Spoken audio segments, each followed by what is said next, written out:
Hace unos años y hoy vamos a tocar un tema incómodo, pero con la intención de que al final de esta plática el tema genere esperanza, genere aliento y genere alimento para la iglesia y para el cuerpo de Cristo. Y tengamos muy en claro que cuando decimos la iglesia y cuando decimos el cuerpo de Cristo estamos hablando en lo individual. Creo que a veces nos sentimos exentos porque suena grupal y tú dices, bueno, si 9 de 10 lo hacen, ya la armamos, ¿no? Pero en realidad deberíamos hacerlo 10 de 10. Y eso nos sucede. Vemos que hay un movimiento, vemos que algo está funcionando y nos sentimos cómodos porque está saliendo bien, aunque tal vez nosotros no estemos poniendo lo que nos corresponde. Pero solo por los que sí lo están haciendo, la iglesia se sigue moviendo. Quiero aclararles que una de las primeras cosas por las cuales yo creo que el Señor me tiene hoy con micrófonos hablando de Él es porque soy un deudor tremendo. Esto no significa, para que no se hagan ideas, que he hecho cosas peores que ustedes. Significa que me he aceptado como un gran deudor, más allá de la gravedad de mi pecado. Recuerdo que un día leí esta parte en la Biblia donde dice que un hombre debía una cantidad, otro hombre debía una cantidad mayor y que a los dos les fue perdonado. ¿Cuál se va a sentir más perdonado? ¿Cuál se va a sentir más deudor? El que debe más. Y me acuerdo que el día que yo leí eso dije, yo quiero ser este. Yo quiero ser el que constantemente siente que debe más. Porque sé que en mi corazón, si no me siento suficientemente deudor, voy a dar por sentada la gracia. Y estoy tan enamorado de Cristo que yo no quiero dejar por sentada la gracia. Quiero todos los días entender que cada uno de esos clavos, cada uno de esos latigazos, cada uno de esos jalones, cada uno de esos escupitajos, todo lo que se le vituperó, todo lo que se le hizo, fui yo. Así quiero sentirme cada día, para respetar, amar, honrar, gloriar y alabar a mi Padre día a día, porque en mi corazón y en el de todos y cada uno de nosotros, si no nos sentimos así, damos por sentada la gracia. Entonces, ¿por qué hago este prólogo? Para que sepan que el tema es incómodo, pero que cuando estoy hablando no los estoy apuntando hacia afuera, estoy viendo la viga en mi ojo, que espero de corazón sea una viga que al yo empezar a limpiarla en mi vida pueda ayudar a limpiar la viga del ojo ajeno también. ¿Ok? Vamos a hablar del diezmo. ¿Por qué? Porque me he ofrecido con muchos pastores a decirles, déjenme subirme yo a hablar del diezmo. Sé que es un tema incómodo y sobre todo para el pastor debe ser difícil, para los líderes de una iglesia debe ser difícil, porque sabemos que desgraciadamente existen muchos líderes que lo han utilizado mal. Sin embargo, hay un pedacito en la Biblia, hay 4 palabras que si las adoptamos a nuestra obediencia, nos va a cambiar la vida, nos van a cambiar la vida estas 4 palabras. Está también esta parte en la Biblia donde habla que un señor era dueño de un campo y contrató a unas personas muy de mañana para trabajar el campo, a unos más tarde, a unos casi de noche, y luego les pagó a todos lo mismo. Y los que llegaron temprano fueron a quejarse y dijeron, nosotros esperábamos que nos pagaras más. Y él dijo, pero ¿qué te he hecho mal? ¿Qué mal te he hecho? Yo te ofrecí darte una cantidad y te di esa cantidad. Y dijo, sí, pero a los que llegaron horas después que yo les pagaste lo mismo. Aquí están las 4 palabras que pueden cambiar su vida en cuanto a su obediencia. Y el hombre, y el dueño de este campo le contesta, ¿y a ti qué, hermano? ¿Y a ti qué, hermano? Y eso me cambió la vida a mí. La verdad es que yo también en muchas áreas he pensado, no sé porque mira cómo lo hace él. Y el día que entendí que Dios me dijo, pero ¿a ti qué? Yo a ti te mandé a dar. El cómo lo use él es entre él y yo. El que tú des o no des es entre tú y yo. Y eso cambia todo. Entonces, entiendo que es un tema incómodo precisamente porque en muchos lugares en el país sabemos que pagamos impuestos y los baches siguen estando ahí, la violencia sigue estando ahí, lo que sucede sigue estando ahí. Y entonces decimos, no, ya no voy a buscar estrategias para ya no pagar mis impuestos porque mira, de todos modos se lo roban. Y ahí vemos las noticias de los políticos robando miles de millones de pesos, no se vale. Y la respuesta de Dios es, ¿y a ti qué? ¿Y a ti qué? El dinero lo inventé yo. Tú preocúpate por hacer lo que yo te mando y yo me encargo de ti. Listo. Ellos se las verán conmigo en su momento. Y eso sucede y lo quiero llevar hacia la iglesia. Efectivamente, hay iglesias que desgraciadamente utilizan mal el diezmo. Las hay, porque la maldad del corazón lo hay, porque la tentación existe. Pero la respuesta de la oveja, o lo que la oveja debe pensar en todo momento es: ¿y a ti qué? ¿Y a ti qué? Tú hazme caso a mí. Y aún dentro de esta iglesia, no estoy hablando de esta, y aún dentro de esta iglesia donde tal vez las cosas no se están haciendo bien, si tú me eres obediente, yo te voy a bendecir a ti. Y si te quiero mover a otro lugar donde me sean más obedientes, también te moveré. O te utilizaré a ti para hacer esa semilla que empiece a cambiar el cómo se ven las cosas aquí. Tenemos que ser más obedientes en los mandamientos. Y la verdad es que hay un detalle increíble. Y es que amamos los mandamientos. Amamos las promesas de Dios más que los mandamientos. Amamos las promesas de Dios. Amamos las prédicas que dicen lo bueno que es Dios, lo restaurador que es Dios, lo sanador que es Dios, lo perdonador que es Dios, la gracia de Dios. Amamos ir a la iglesia un día y que nos digan qué nos da Dios a nosotros. Nos fascina que la iglesia sea un hospital en el que vamos a ser sanados y vamos a recibir. Pero hace poco, en el último año, un pastor me cambió por completo el pensamiento en algo que yo no me había dado cuenta que hacía, y soy músico. Y es que cuando no me tocaba cantar o no me toca estar en la alabanza, llegaba tarde. Porque decía,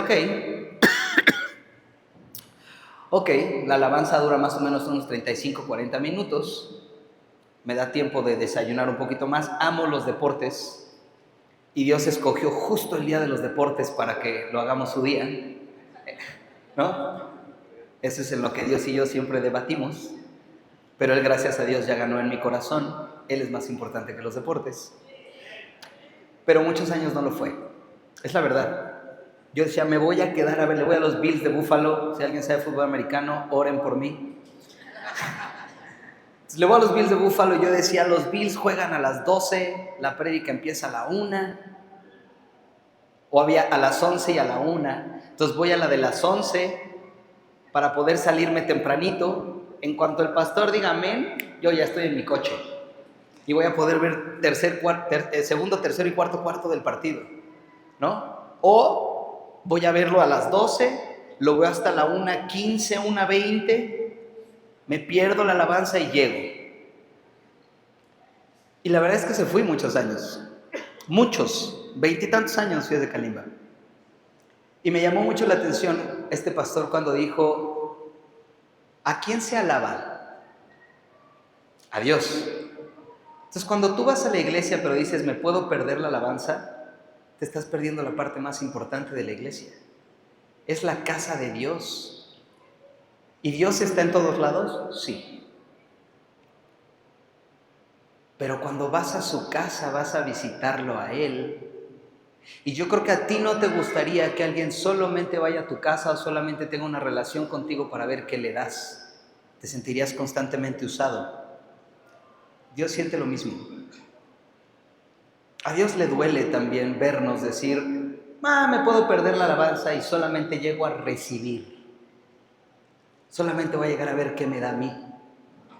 Y el día que entendí eso, me pegó en un lugar distinto, porque me pegó en mi amor a Dios. ¿Cómo puedo decir cuánto lo amo? Pero todas las veces que tengo la oportunidad de amarlo, como a Él le gusta que lo amen, que es obedeciendo, esa es la parte que me salto.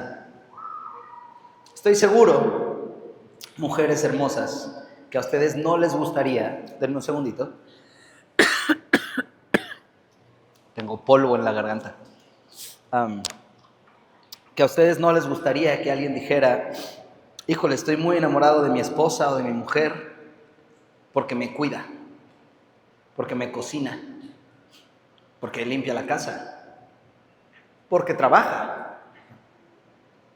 ¿Estás enamorado de mí por lo que hago para ti? ¿O por quién soy? ¿O por mi esencia?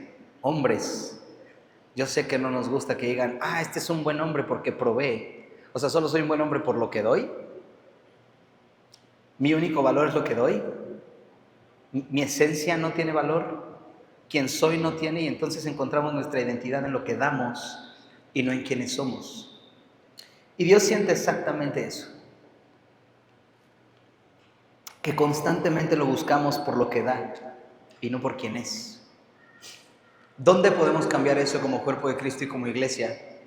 Cuando le digamos, te amo tanto que te quiero dar yo a ti, empezando por mi vida. Te doy mi vida, te doy mi corazón, te doy mi mente, déjame cambiar y déjame dar todo lo que te pueda dar. Y aquí vamos a entrar al tema. Déjame darte todo lo que te pueda dar, y suena súper bonito, súper lindo. Pero cuando toca nuestras finanzas, que es algo mucho más tangible, se vuelve súper incómodo. Porque en todo lo demás, nosotros somos nuestro propio juez. Yo sé qué tanto de mi mente le doy a Dios. Yo sé cuántas cuentas de Instagram borré de mi cuenta para cuidar mi mente. Ninguno de ustedes sabe. Entonces yo puedo venir aquí, pararme súper bien y decir, no saben cómo le estoy dando mi mente al Señor. Yo sé en qué pienso, yo sé en qué me concentro, por lo cual es tan secreto entre Dios y yo que no pasa nada, no se vuelve incómodo porque solo yo lo sé. Y tú no eres nadie para juzgarme. Pero en cuanto se toca finanzas, que es algo muy notorio, porque ahí sí se puede ver, ahí sí se puede contar. Y se vuelve incómodo. Estas son las razones por las cuales yo creo que tenemos que convertir ese tema de incomodidad a aliento. Y como dije, se los quiero comentar en 3 partes. Desde el mandamiento, porque es un mandamiento. Desde el testimonio, les quiero hablar cortamente de un testimonio que tengo de hace muy pocos años. Y desde el corazón. Ageo 2:8 dice, mía es la plata y mío es el oro, dice Jehová de los ejércitos. Con eso podríamos terminar la plática. Es suyo, punto. Por lo cual realmente, y si lo piensan, no le estamos dando nada, le estamos regresando lo que es suyo. Te amo. Ese es mi amigo Mike, esta es mi esposa, pues que a Mike también lo amo mucho. No nos está pidiendo Dios que le demos algo que es nuestro para empezar. Nos está pidiendo algo que es de Él. Y que deberíamos sentirnos bendecidos, afortunados y agradecidos que nos lo presta. Si tú le prestas algo a tu vecino, ¿no? Vecino, ¿me prestas su jarrita? Es que tengo invitados. Sí, me prestas tu jarrita. Y luego vas y le dices, vecino, ¿me regresa la jarra? Estaría padre que el vecino te diga, claro, llévesela, ¿no? Es tuya.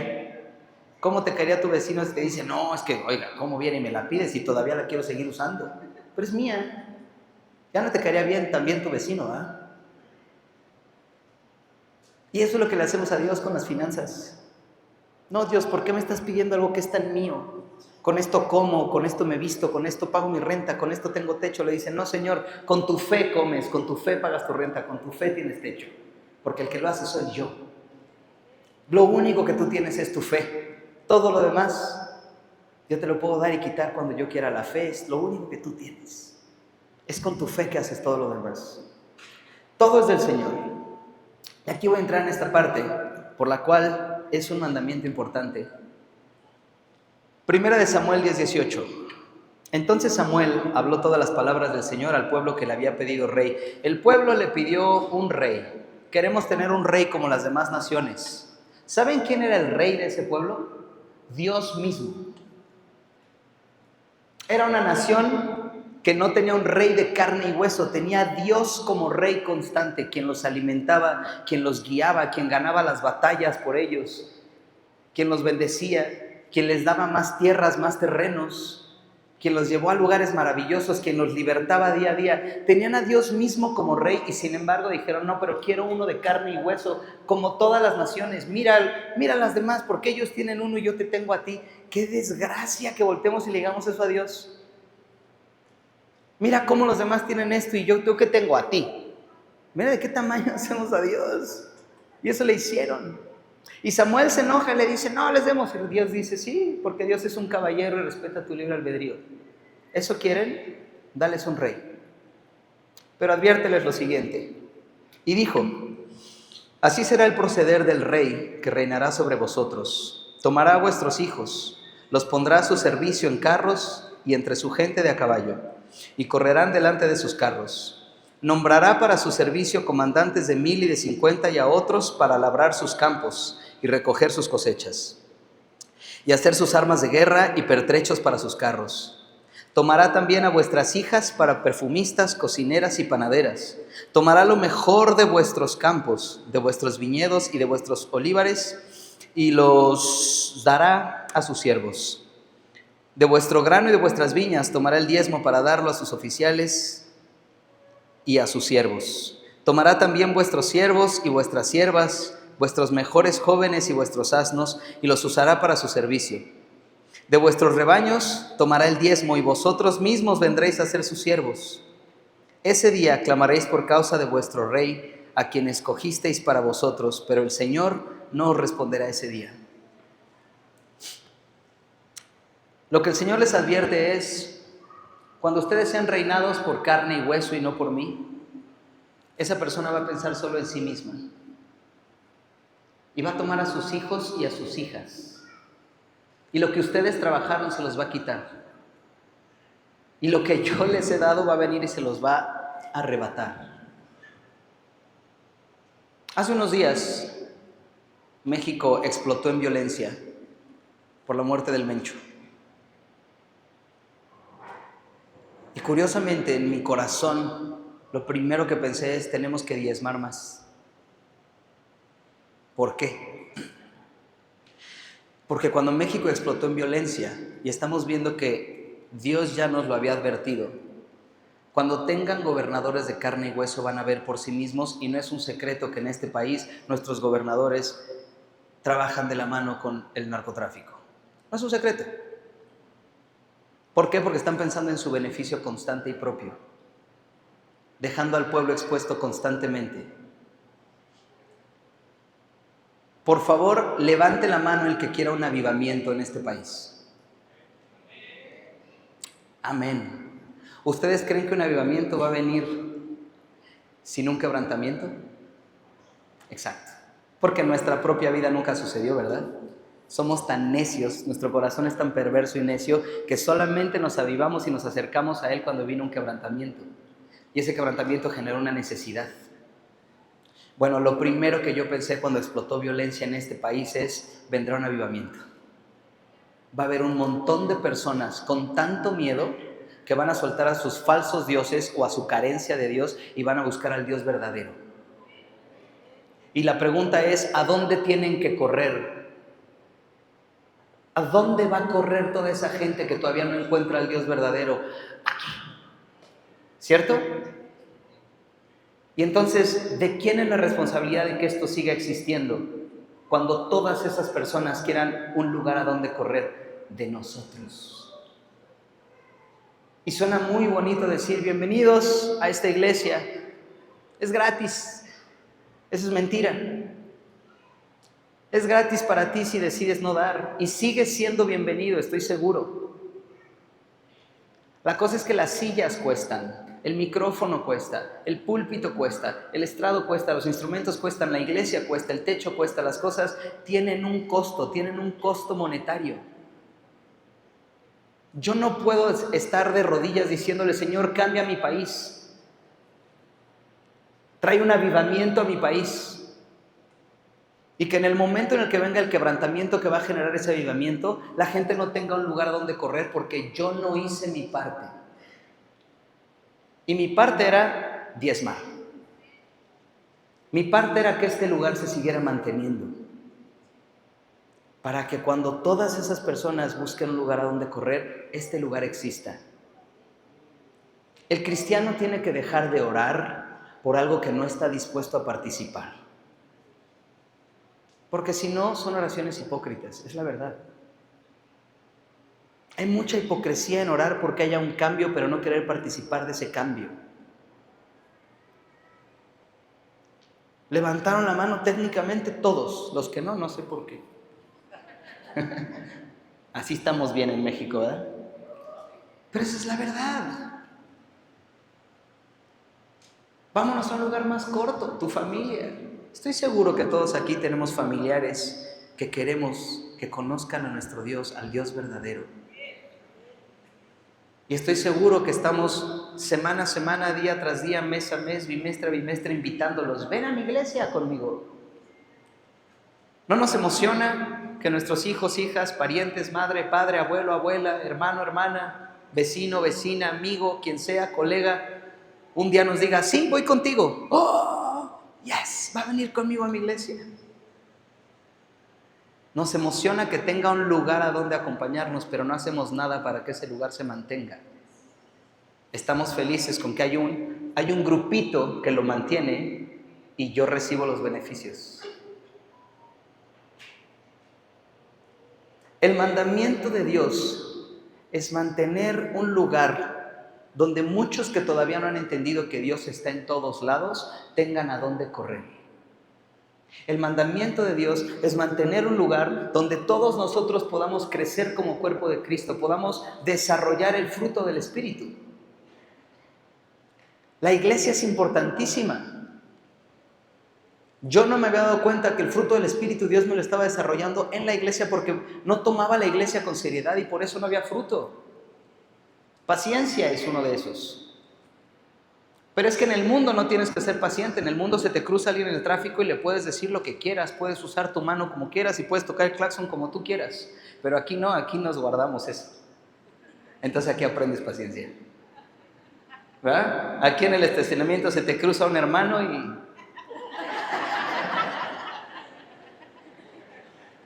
¿verdad? Porque aquí es donde Dios practica el fruto para que luego vayas y lo utilices allá afuera. Entonces necesitamos que la iglesia exista. Dios todo lo planeó perfecto. Mi intención es que cambiemos la intención de para qué y por qué existe el diezmo. Es tu grano de arena, es el mínimo y es el nada que das para que Dios tenga un lugar donde pueda crecer tu fruto, desarrollar tu fruto, para que tengas a dónde correr, porque no estoy diciendo que la iglesia no es para recibir tampoco, por supuesto que lo es. Estoy casi seguro que el 100% de nosotros no vino aquí a dar, vino a recibir y después aprendió a dar. Porque Dios es tan amoroso, tan maravilloso que dijo, ven primero y déjame llenarte, déjame darte, déjame enseñarte. Primero da. Él primero murió antes de que tú creyeras por Él. Él primero da. Pero una vez que te dio, sí demanda. Sí exige. Y lo loco es que no lo exige para Él, lo exige para ti. Dios es el círculo correcto de amor. Cuando yo le digo a mis hijos, hey, no corran en la cocina, es para salvar ¿a quién? A ellos. Que no se quemen, que no se corten, que no les pase algo. No metas los dedos en el interruptor, es para salvar ¿a quién? No corras con tijeras. Los mandamientos de Dios son porque te ama tanto que no quiere que tú te hagas más daño. Lo más loco es que sus mandamientos a Él no le hacen nada excepto disfrutarte más. Y el diezmo es uno de esos. Ahora les voy a hablar, porque les hablé desde el mandamiento, les quiero hablar desde el testimonio, les voy a dar un testimonio cortito, o más bien se los voy a recortar. Cuando yo tenía aproximadamente 5 años, mi familia quedó en una bancarrota absoluta. Mi papá también era músico, entretenedor, ahorró por años para que nos cambiáramos, nos mudáramos a una casa, compráramos una casa, invirtió en una empresa, le hicieron fraude y a los meses nos quedamos sin nada, absolutamente nada. Gracias a Dios tenía personas que nos amaron, que nos prestaron un departamento, nos fuimos a vivir a la colonia Doctores, es una colonia de bajos recursos, peligrosa, difícil en México. Yo viví en esa colonia durante 8 años, gracias a Dios, porque me hizo aprender muchas cosas de la dependencia y de la voluntad y de la gracia de Dios. Pero entonces nos fuimos a vivir a un lugar sin absolutamente nada. Eso hizo que a partir de que mi circunstancia también empezara a cambiar y empezara a generar dinero, y luego más dinero, y luego más dinero, estuviera solo y única y exclusivamente preocupado por dinero. No desde el lugar del poder. Yo no me preocupaba por dinero porque el dinero me hacía sentir poderoso, me hacía sentir más que nadie. Me preocupaba no tenerlo porque sé lo que es no tener nada. A veces ni para comer. Y entonces estaba siempre angustiado por dinero. Yo podía venir de un proyecto en el que me generara millones. Y si se me caía un solo show, ejemplo ahorita, oye, ¿tienes show en Guadalajara? No, sucedió lo de Guadalajara, van a cancelar ese show, van a posponer ese show. Y yo entraba en una crisis tremenda. Dentro de lo que les quiero platicar, tengo bipolaridad en 2º grado, lo cual implica que cuando yo me estreso, me altero, me quiero morir, me da una depresión de quererme morir, de no quererme parar de la cama, porque para mí nada es válido. Ni mi esposa, ni mis hijos, ni la vida, ni nada suficiente. Me tengo que morir porque todo está horrible. Eso es lo que me dice mi cerebro, mis neuronas me dicen eso. Gracias a Dios, llevo 3 años que Dios lo tiene controladísimo. No estoy tomando medicamentos, no estoy haciendo nada, estoy viviendo con el Señor. Y yo solo digo que tengo bipolaridad para poder hablar de quién es el Señor. Pero la verdad es que...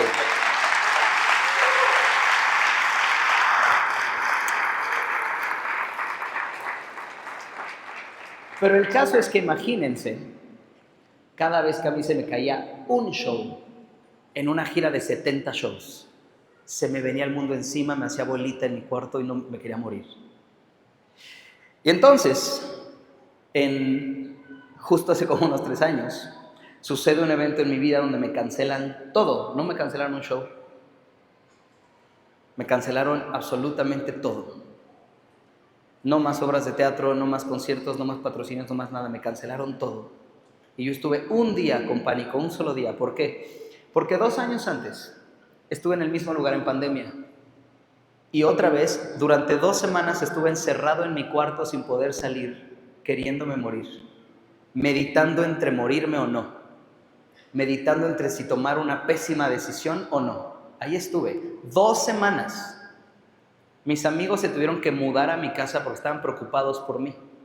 Y yo no salía de mi cuarto. Literalmente casi sin comer, tomaba muy poquita agua, porque lo único que estaba pensando es me quiero morir, porque la pandemia no terminaba. Y estando ahí, sucedió esto que es precioso.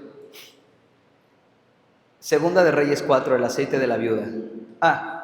Me desperté un día y dije, lo único que me puede sacar del lugar en el que estoy es la palabra del Señor. Y me paré a leer, literal. Me temblaban las manos, el cerebro ya estaba por todos lados, porque entre la bipolaridad y comer mal y dormir mal y no tomar agua ya estaba yo alucinando tremendamente, pero algo me dijo, ponte a leer la palabra, y fue de esas veces que dices, abro la Biblia a ver qué me dice, y donde caiga me va a decir algo, y sí, efectivamente eso hizo. Por cierto, no la usen siempre así, léanla, estudianla, crezcan en ella, no es para eso, pero a veces sí. El aceite de la viuda de un miembro de la comunidad de los profetas suplicó a Eliseo, mi esposo, su servidor, ha muerto y usted sabe que él era fiel al Señor. Número 1, fidelidad al Señor. Fidelidad al Señor. Ahora resulta que el hombre con quien estamos endeudados ha venido para llevarse a mis 2 hijos como esclavos. ¿Y qué puedo hacer por ti?, preguntó Eliseo. Dime qué tienes en casa. Su servidora no tiene nada en casa. ¿Les ha pasado que su razón para no diezmar es porque no tienen nada, según nosotros? El Señor sabe que diezmaría si tuviera, pero es que no tengo. Pero acuérdense que la Biblia dice, en lo poco me fuiste fiel. Si cuando no tienes, das lo que no tienes, prueba al Señor. De verdad, pruébalo. Se los recomiendo. Su servidora no tiene nada en casa, respondió, excepto, entonces sí había algo, ¿verdad? Excepto un poco de aceite. Eliseo ordenó, sal y pide a tus vecinos que te presten sus vasijas, que no sean pocas, quédense con este pedacito, que no sean pocas. Luego entra en la casa con tus hijos y cierra la puerta, echa aceite en todas las vasijas y a medida que las llenes, ponlas aparte. Enseguida la mujer dejó a Eliseo y se fue, luego se encerró con sus hijos y empezó a llenar las vasijas que ellos le pasaban. Cuando ya todas estuvieron llenas, ella pidió a uno de sus hijos que le pasara otra más y él respondió, ya no hay. Efectivamente, se cumplió la promesa del Señor, se llenaron absolutamente todas y mira que pidió y no pidió pocas. En ese momento se acabó el aceite. La mujer fue y se lo contó al hombre de Dios, quien ordenó, ahora ve a vender el aceite y paga tus deudas. Esta parte es bien linda. Paga tus deudas, es decir, hasta ahí ya estás en ceros, ¿no? Y estabas en números rojos, vas a estar en ceros. Pero no solo eso, porque el Señor es una maravilla.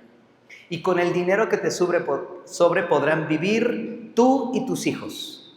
O sea, el Señor te va a pasar de números rojos a números verdes. Tú solo haz lo que a ti te toca. Cuando yo leí eso y les di el contexto de dónde estaba, no estaba en mi mejor lugar a nivel mental, emocional, ni mucho menos, ni cerca. Cuando dice no pocas, el Señor me zarandeó y me dijo, ¿estás entendiendo que yo no soy un Dios poquitero? ¿Estás entendiendo que yo tengo en mi corazón el darles mucho? Y que si tú te despreocupas por lo que te está teniendo hace 2 semanas aquí metido y te ocupas de estar bien conmigo, yo te daré y no poco.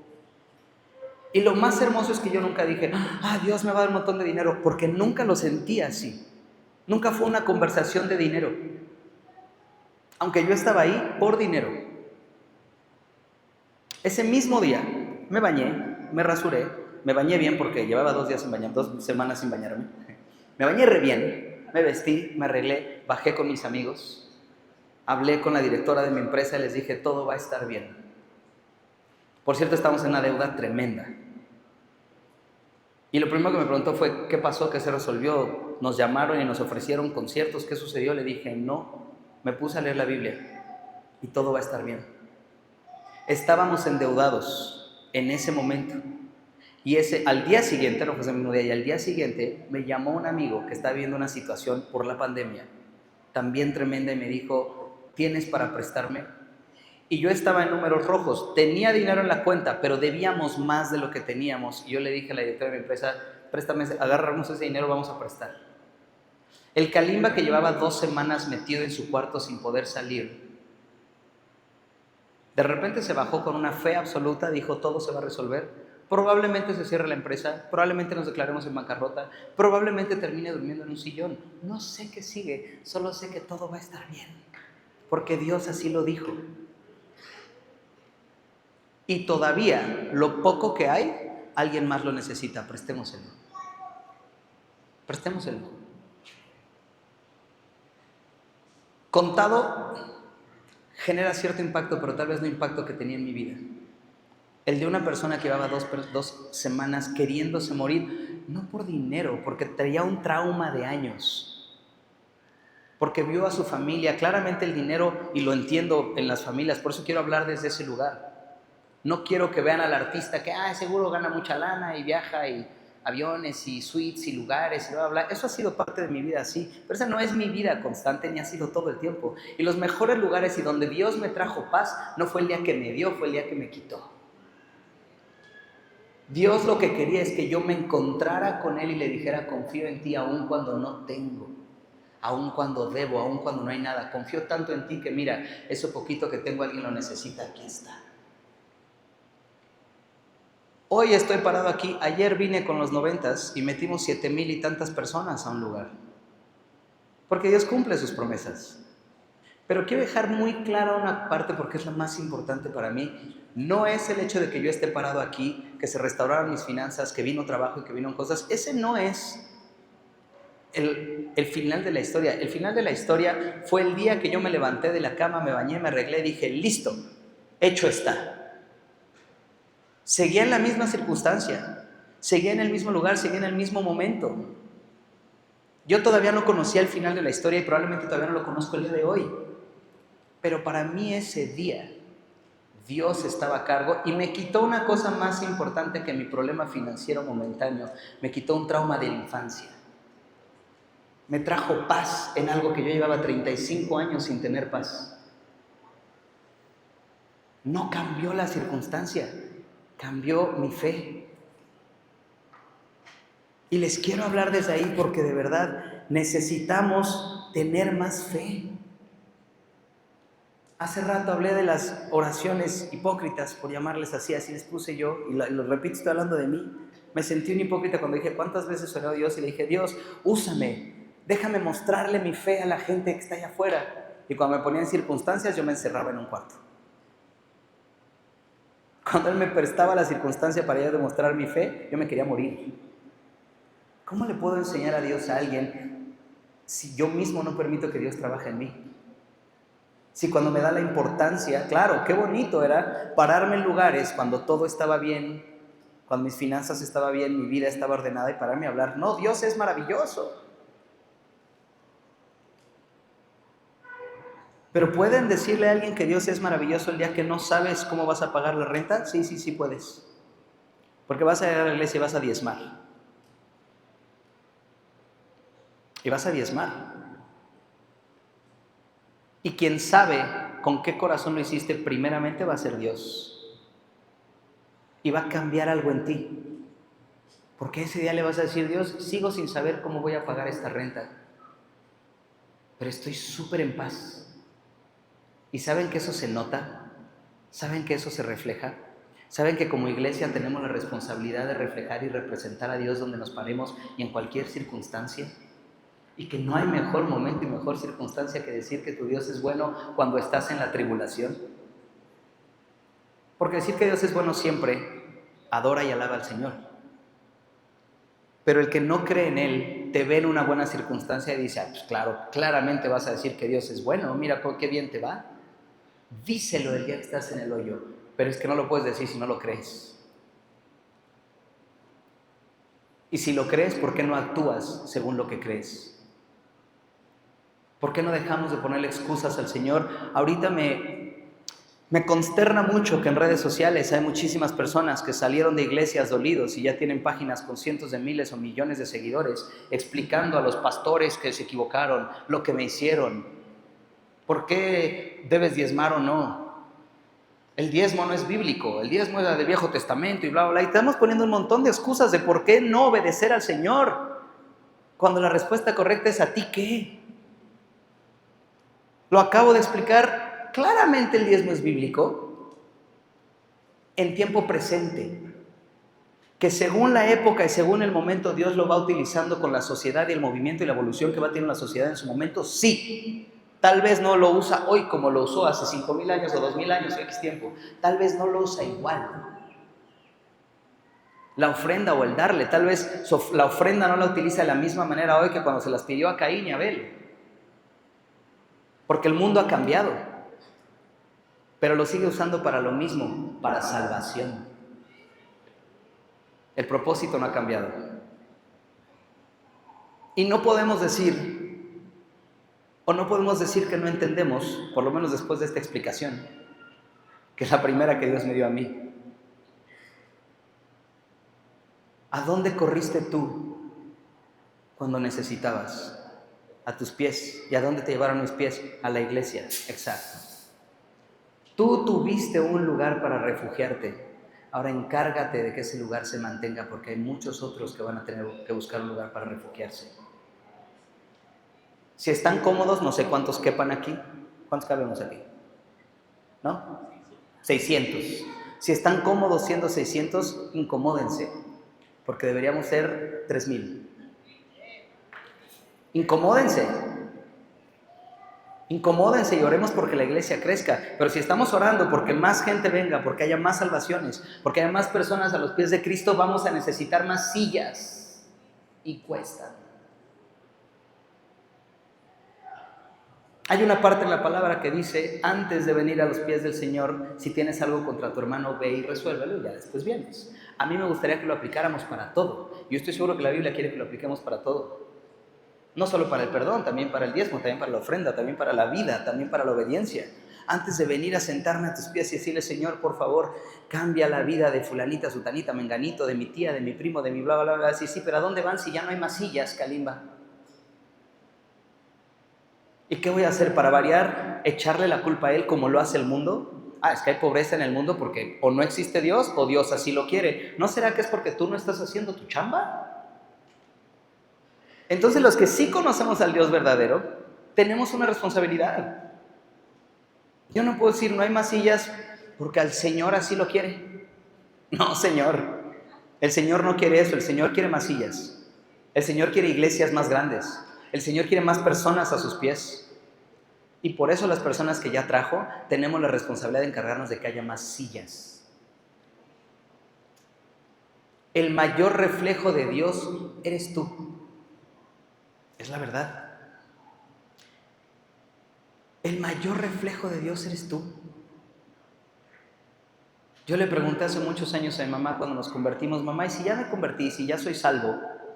Aunque yo fui el primero y después mamá se convirtió, pero ella se entregó más y leyó más y creció más rápido que yo en espíritu. Si ya soy salvo, ¿para qué me deja aquí el Señor? La voy a seguir regando, voy a seguir pecando, porque no mejor me lleva de una vez. Y así además no trabajo, no sufro, no tengo hambre, ¿no? ¿Por qué no me lleva de una vez? Y me dijo: ¿tú cómo llegaste al Señor? Le dije: porque eso fue curioso, porque los nietos de Billy Graham me hablaron de él. ¿Llegaste aquí por otras personas? Sí, por eso sigues aquí. Para que ahora haya otras personas que lleguen a él por ti. Por eso siguen aquí, ¿eh? No seguimos aquí para trabajar, no seguimos aquí para casarnos, no seguimos aquí para cumplir nuestros sueños, no seguimos aquí para cumplir anhelos. Todo esto se lo comerá la polilla. Seguimos aquí por una sola cosa, porque hay muchos otros que necesitan escuchar de Él y lo van a escuchar de tu boca. Y cuando escuchen y digan: amiga, ¿me convenciste? Vamos. No queremos llegar y decir: ay, pero no hay sillas. Estaría más bonito, creo yo, que como iglesia fuéramos a los pies del Señor a decirle: Señor, yo ya puse para las sillas, trae más gente. Que primero llegáramos a decir: yo ya di, yo ya hice, yo ya puse, aquí estoy, Señor, es todo tuyo. Y lo que es tuyo lo estoy usando como administrador. Y ahí voy a la última parte: somos administradores de Dios. La palabra nos llama a ser administradores de los beneficios de Dios para poder bendecir a otros. Primera de Pedro 4:10: cuando uno, según el don que ha recibido, cada uno, según el don que ha recibido, ministrelo a los otros, como buenos administradores de la multiforme gracia de Dios. Por supuesto que está hablando de muchos dones. En mi caso puede ser la música, la palabra, y hay otros, y la utilizo para hablar más de Él y para darle más a Él. Pero también está hablando de tus finanzas. Es un don porque es dado. No tendrías si Él no te lo da. No se trata de cuánto trabajas, de a qué hora te paras, de cuántas ganas le echaste, de que fuiste a 76 entrevistas de trabajo porque eres perseverante, pero si Él no hubiera querido, de todos modos no tendrías trabajo. Es un don, te fue dado. Ministrelo a los otros. 1 Corintios 4:2: ahora bien, además se requiere de los administradores que cada uno sea hallado fiel. ¿Ustedes se acuerdan cuando dice siervo fiel? El que va y multiplica. Siervo fiel, te di esto y lo multiplicaste. Siervo fiel, te di una silla en la iglesia para que tuvieras tú donde sentarte y recibir y adorar y estar conmigo, y lo convertiste en 3 sillas. No solo porque fuiste y le hablaste a otros, que ese es uno de los dones, tu palabra, tu boca, tienes aliento, tienes tiempo, tienes propósito, sino porque además tú pagaste por esas sillas. Eres fiel porque multiplicaste. Y está esta, Malaquías 3:8-10. ¿Robará el hombre a Dios? Porque vosotros me habéis robado. Y dijisteis: ¿en qué te hemos robado? En vuestros diezmos y ofrendas. ¡Pum! Listo. Venimos aquí a la casa de Dios, a los pies de Dios, a levantar las manos, a adorarlo, a pasar tiempo con Él, a estar en su presencia y agradecerle por lo que nos ha hecho. ¿Cuáles rateros? Porque venimos a agradecerle con nuestras manos, pero no se le vaya a ocurrir pedirle nuestros bolsillos, ¿verdad? Porque levantar las manos es gratis.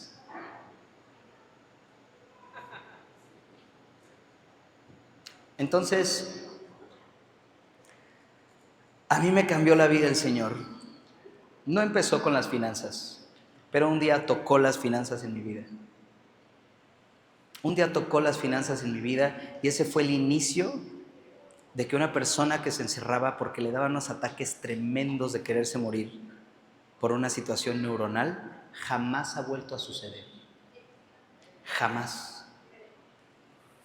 Porque les voy a contar, para cerrar y rapidito, que yo no había descubierto que toda mi identidad estaba ahí. Toda mi identidad estaba ahí. Cuando empecé a generar dinero, salimos de esa colonia.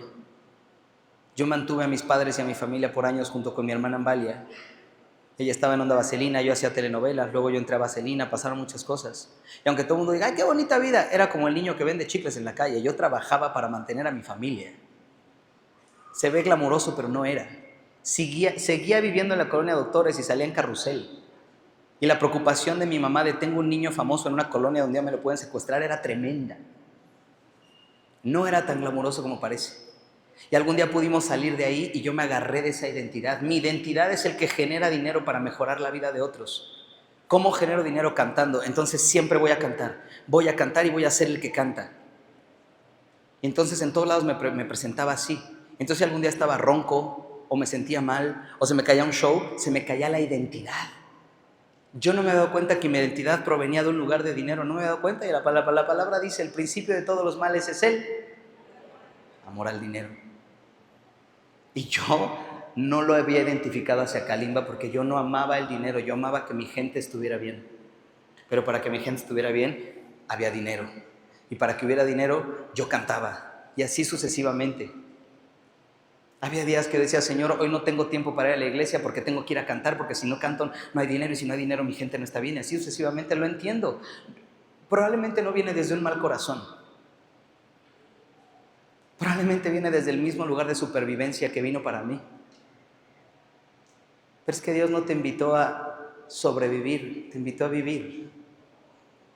Yo soy el camino, la verdad y la vida. Es lo que el Señor dijo. ¿Quieres vivir? Aquí estoy yo. No es tu dinero lo que te hace vivir, no es tu identidad lo que te hace vivir, no es tu fama, no es tu voz, no es tu renta, no es tu cama, no es tu ropa, no es tu techo. Soy yo. Así que mi invitación, y por eso dije, es un tema incómodo, pero creo que lo hicimos bastante bien, ¿no? Nos invito a que cambiemos nuestro corazón acerca del diezmo. Que arranquemos primero pensando, primero que nada, ¿a ti qué? Es que no sé cómo lo van a usar. Bueno, ¿y a ti qué? Es que un día vino Kalimba y dijo que si poníamos más iba a haber más sillas, yo veo las mismas, ¿y a ti qué?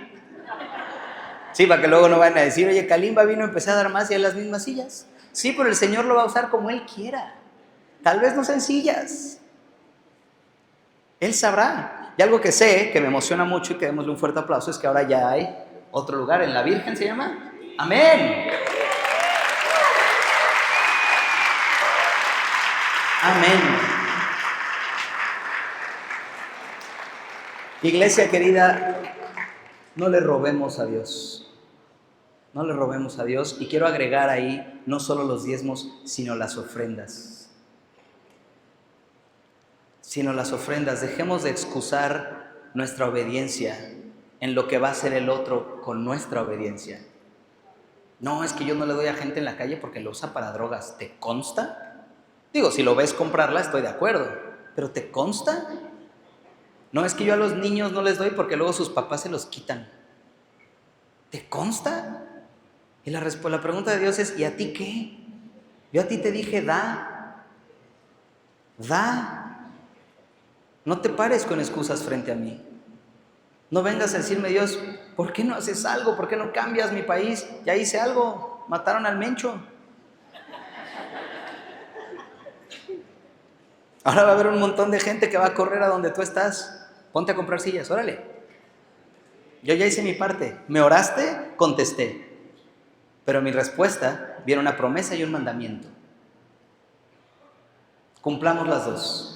La promesa no la podemos cumplir nosotros, esa la cumple Él. El mandamiento lo cumplimos nosotros. Cumplamos lo que nos toca, que es el mandamiento. ¿Vale? ¿Les parece si cerramos orando para agradecer al Padre por la palabra de hoy? Pónganse de pie.